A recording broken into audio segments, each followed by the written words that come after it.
شام کے شہر دمشق میں ایک نوجوان خوبصورت لڑکی روزانہ اکیلی یونیورسٹی جاتی تھی۔ اس یونیورسٹی میں اس کا والد ایک ڈپارٹمنٹ کا انچارج تھا۔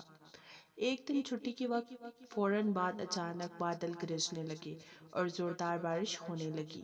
ہر کوئی جائے پناہ کی تلاش میں دوڑ رہا تھا۔ سردی کی شدت بڑھنے لگی۔ آسمان سے گرنے والے اولے لوگوں کے سروں پر برسنے لگے۔ یہ لڑکی بھی یونیورسٹی سے نکلی اور جائے پناہ کی تلاش میں دوڑنے لگی۔ اس کا جسم سردی سے کانپ رہا تھا، لیکن یہ نہیں جانتی تھی کہ اسے پناہ کہاں ملے گی۔ جب بارش تیز ہوئی تو اس نے دروازہ بجایا۔ گھر میں موجود لڑکا باہر نکلا اور اسے اندر لے گیا اور بارش تھمنے تک اپنے گھر میں رہنے کی اجازت دے دی۔ دونوں کا آپس میں تعارف ہوا تو معلوم ہوا کہ لڑکا بھی اسی یونیورسٹی میں پڑھتا ہے جہاں وہ خود زیر تعلیم ہے اور اس شہر میں اکیلا رہتا ہے۔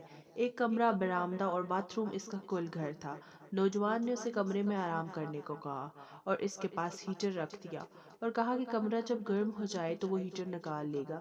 تھوڑی دیر بعد لڑکی بستر پر بیٹھی کانپتی رہی۔ اچانک اسے نیند آ گئی تو یہ بستر پر گر گئی۔ نوجوان ہیٹر لینے کمرے میں داخل ہوا تو اسے بستر پر سوئی ہوئی یہ لڑکی جنت کی حوروں کی سردار لگی۔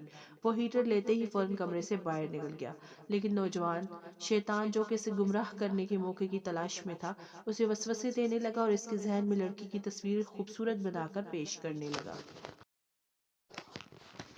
تھوڑی دیر میں لڑکی کی آنکھ کھل گئی۔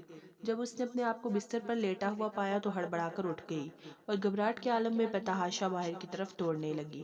اس نے برآمدے میں اسی نوجوان کو بے ہوش پایا۔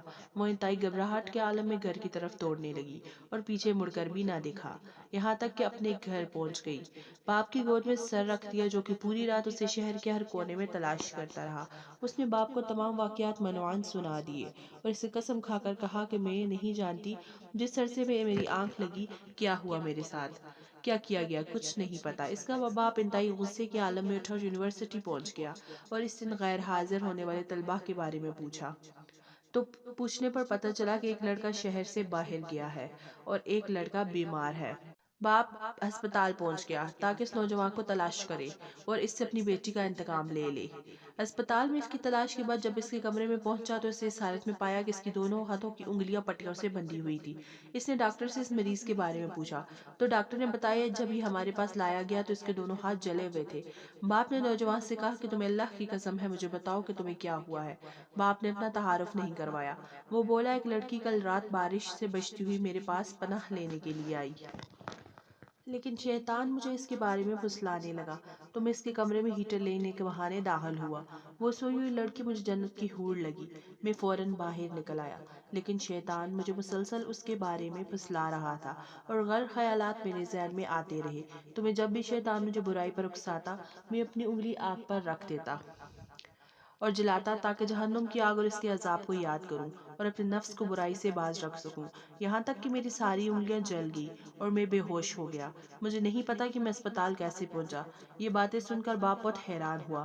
بلند آواز سے چلایا، اے لوگو گواہ رہو، میں نے اس پاک سیرت لڑکے سے اپنی بیٹی کا نکاح کر دیا ہے۔ سبحان اللہ، یہ ہے اللہ سے ڈرنے والوں کا ذکر۔ اگر اللہ کا خوف نہ ہوتا تو اس لڑکی کی عزت محفوظ نہ رہ سکتی۔ جو بھی لڑکا یا لڑکی ناجائز تعلقات قائم کرتے ہیں یا غیر شرعی دوستیاں یا محبتیں کرتے ہیں وہ اپنے اس برے فعل کو چھپانے کی حتی الامکان کوشش کرتے ہیں۔ وہ چاہتے ہیں کہ والدین ان کے ان کاموں سے بے خبر رہیں، حالانکہ وہی جانتے ہیں کہ اللہ ان کے ہر قول سے، ہر فعل سے باخبر ہے۔ اگر آپ کو یہ کہانی پسند آئی ہے تو میرے چینل کو سبسکرائب کریں تاکہ آپ کو ایسی مزید اچھی کہانیاں مل سکے۔ اللہ حافظ۔